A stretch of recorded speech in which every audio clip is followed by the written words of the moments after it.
Hola a todos los estudiantes de literatura. Estamos estudiando la parte 4 del libro. Ya le había hecho un video anterior acerca de los 7 auto-otorgamientos, las 7 encarnaciones de Cristo. ¿Okay? Que ese está el tema de los auto-otorgamientos está entre la parte final del la tercera parte del libro Durantia y la primera parte de la cuarta parte del libro Durantia. ¿Ok? Entonces aquí en esta cuarta parte se habla toda la vida de Jesús. Hay, según los estudiosos dicen que hay 700 informaciones en esta cuarta parte que no aparecen en la Biblia en el Nuevo Testamento.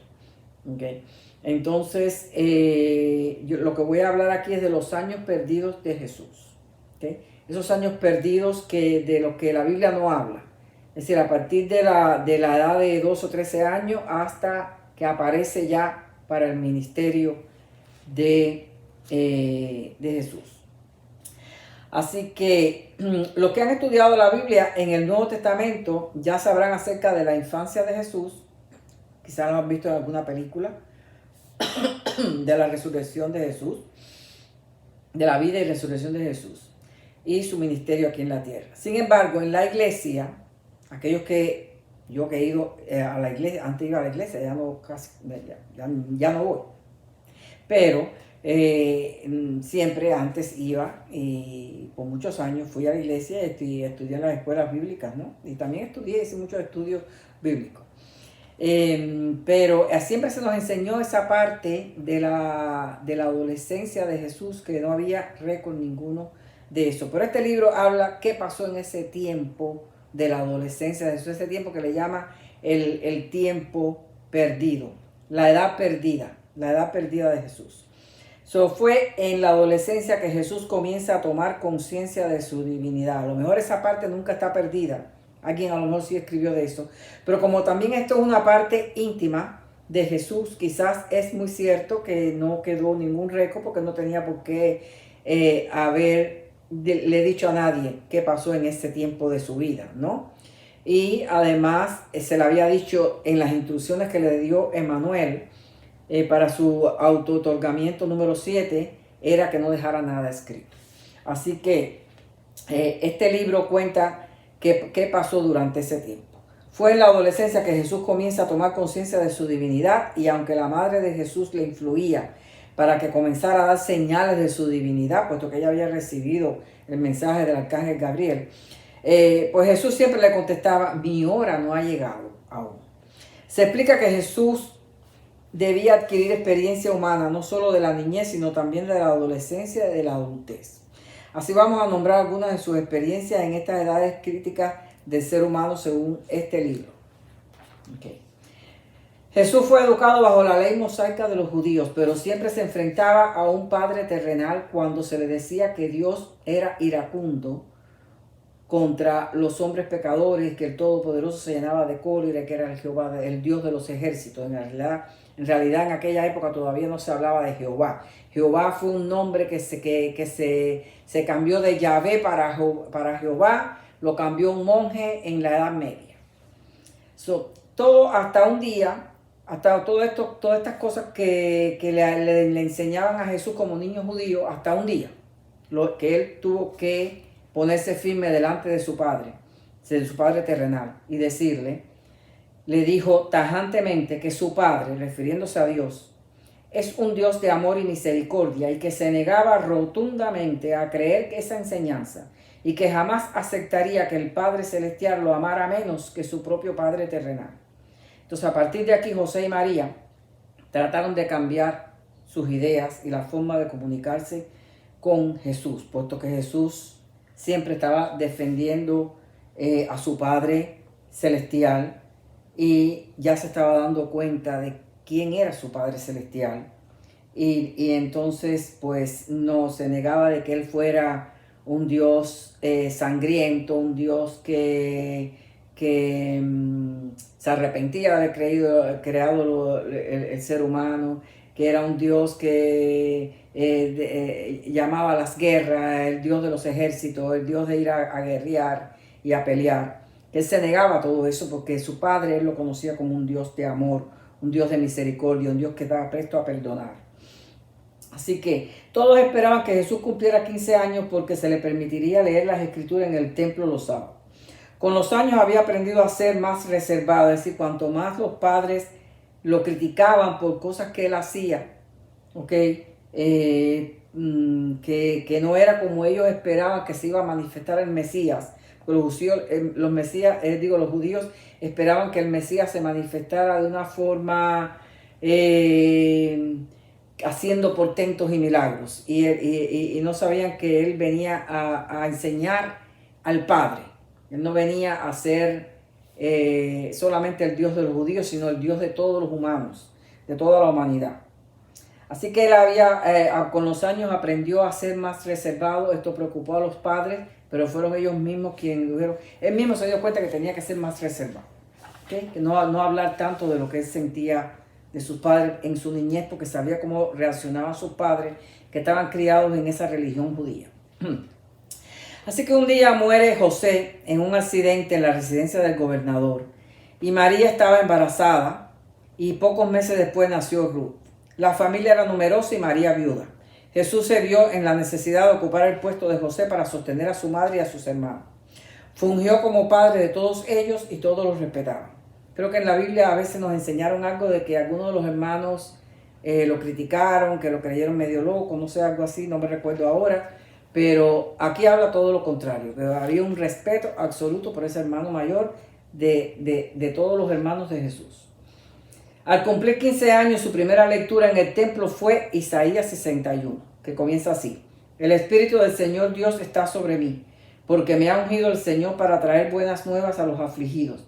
Me ha enviado para vendar a los quebrantados de corazón, para proclamar libertad a los cautivos y liberación a los prisioneros. Y así fue leyendo hasta el final este capítulo de Isaías. Okay. Todos sintieron algo diferente y se fueron a casa. Jesús sabía que tenía que adquirir experiencia de padre, pero no de hijos propios, pues le habían dicho que no dejara descendencia.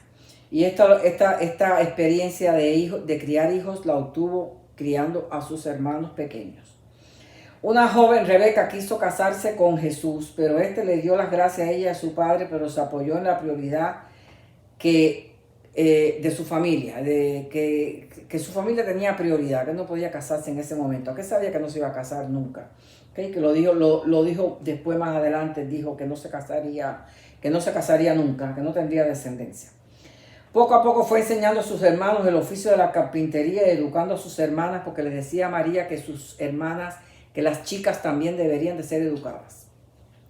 A los 21 años de edad fue que Jesús ya tenía claro por completo el plan de Dios en él en la tierra. Esperó el momento adecuado para ejecutarlo. Emanuel, el hermano mayor, le había explicado todo lo que debía hacer una vez que tomara conciencia de su divinidad. Que lo primero que era terminar técnicamente la rebelión de Lucifer. Luego enseñar todo lo que quería que sus hijos supieran. Pero una vez que terminara la rebelión de Lucifer, que esa era la parte principal por lo que él tenía que hacer ese autootorgamiento, ya podía regresar cuando quisiera. Mas él escogió quedarse un tiempo y preparar a los apóstoles y maestros para salir por el mundo y predicar el evangelio.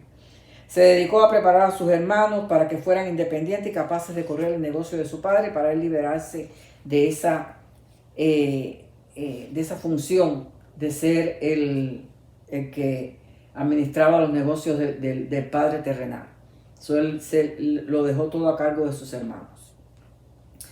Así que María se empezó a dar cuenta que Jesús ya estaba ordenándolo todo para dejarlos. El día llegó y partió a Capernaum. Allí trabajó en astilleros construyendo barcos, enviaba dinero a su familia y ahorraba una parte.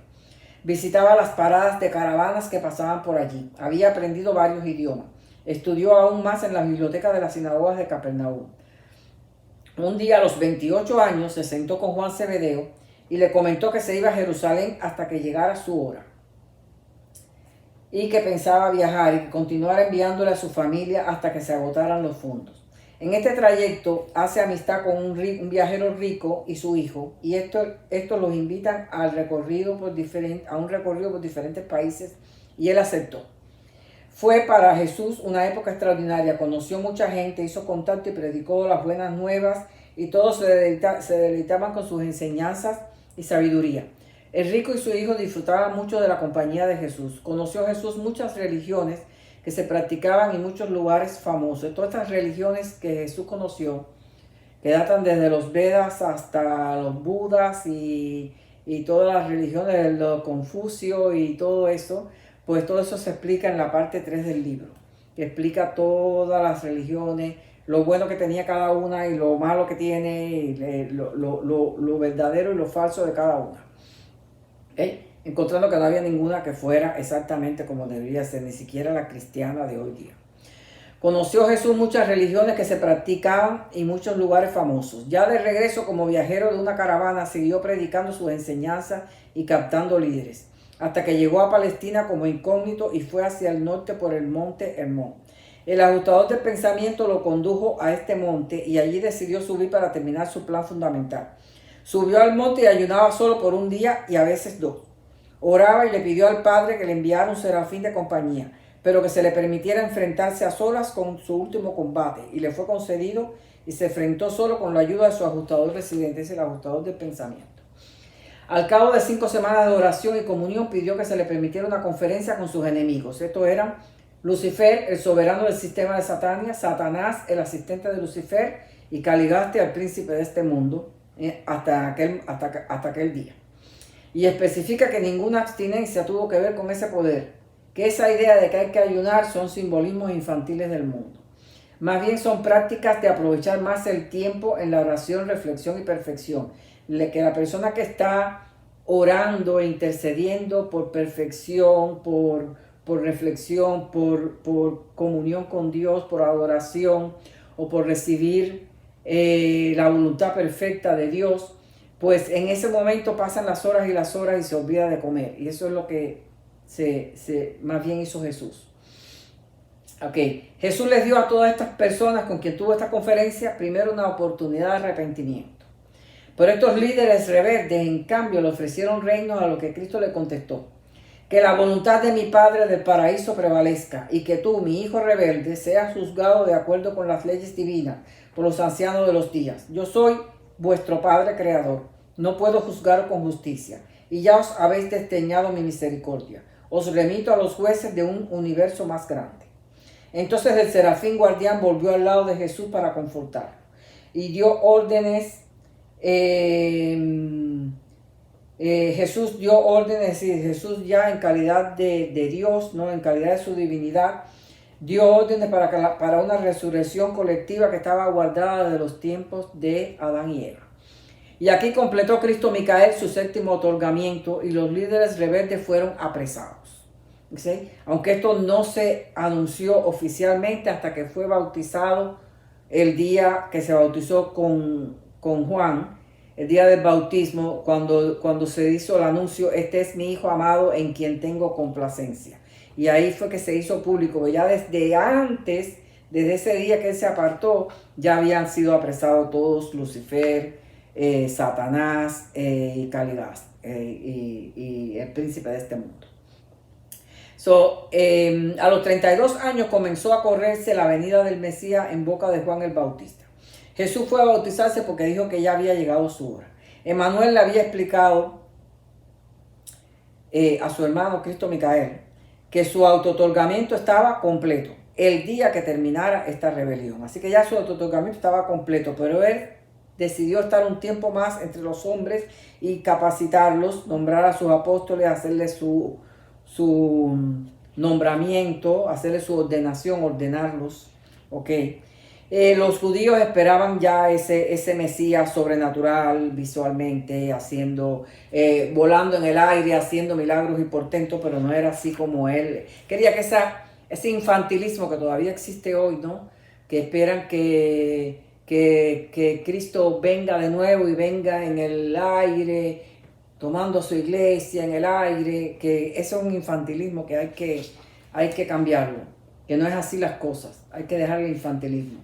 Las cosas son normales aquí en la tierra. Él va a venir, y cuando venga, dice que cuando venga muchos no lo van a reconocer, porque hay que estar en el espíritu, hay que estar viviendo una vida en el Espíritu para reconocer que es Él. Okay. Así que Jesús se aisló 40 días después del bautismo, pero dice que no ayunó. Dice que tampoco fue tentado por ningún espíritu. La Biblia habla muchas cosas que dice aquí que no es así. El agotador del pensamiento y los ángeles le explicaron sus limitaciones como humano y divino al mismo tiempo.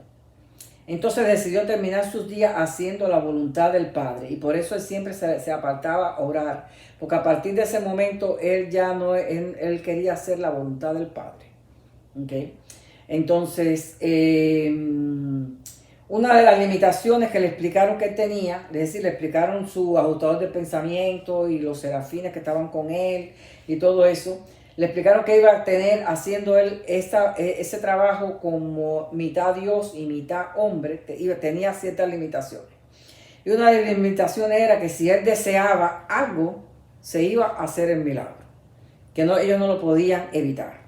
Okay, aunque él no quería que se hicieran los milagros, si él lo sentía el deseo, ¿ok? Sentía el deseo como humano, la parte divina no tenía ese control de el espacio.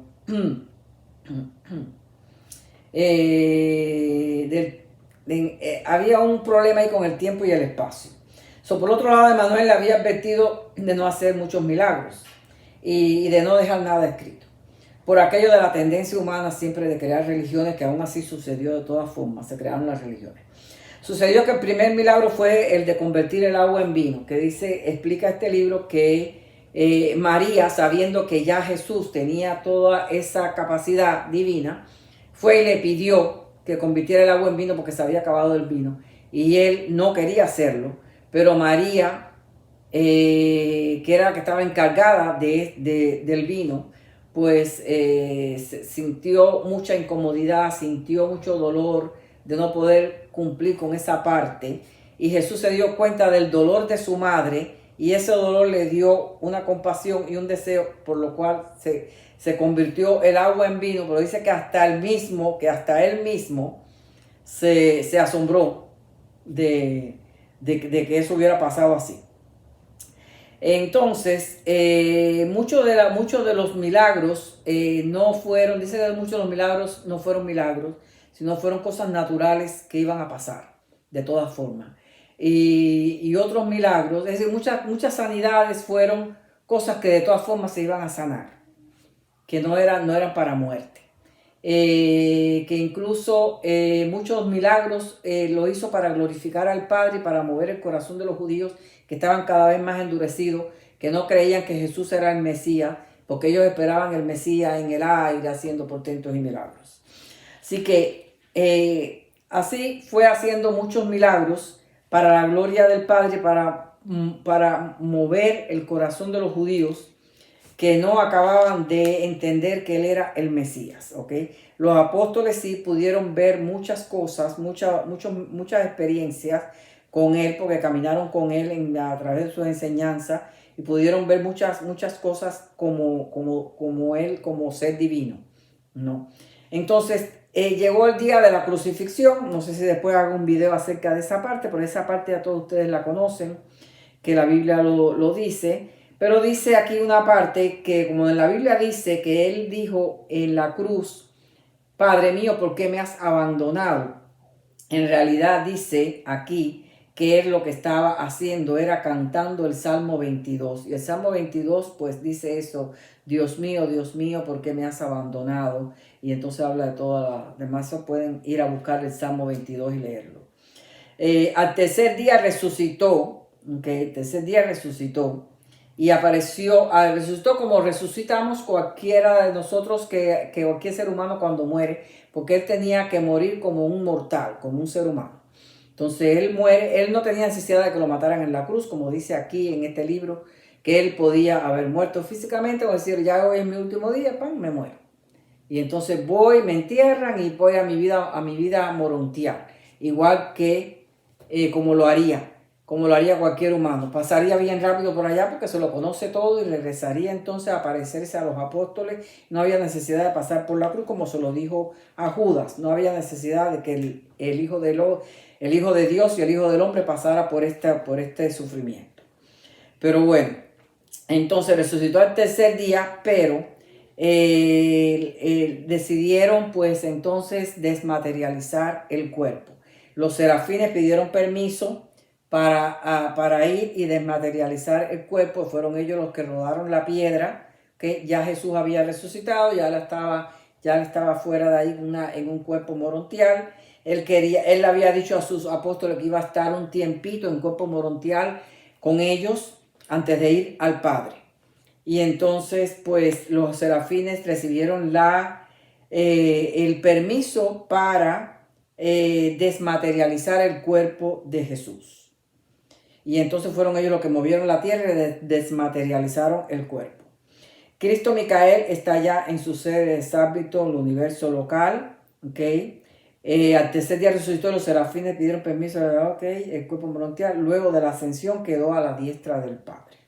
El Cristo Micael está ahora en Sábito, que es el lugar donde está el trono de él. El día de Pentecostés se derramó el Espíritu de la verdad, el Espíritu Santo, como lo conocemos sobre toda carne.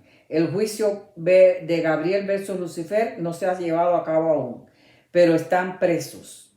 Y los ángeles caídos se arrepintieron y van a estar pendientes del juicio y después van a ir. Si el juicio le acepta su arrepentimiento, que es lo más seguro, pasarán entonces a una escuela de rehabilitación. La razón por la que se ha demorado el juicio de Lucifer, dice que nadie lo sabe, pero que hay una razón muy importante y que esta será explicada en un futuro cercano. Así que hasta aquí este video, los espero en la próxima.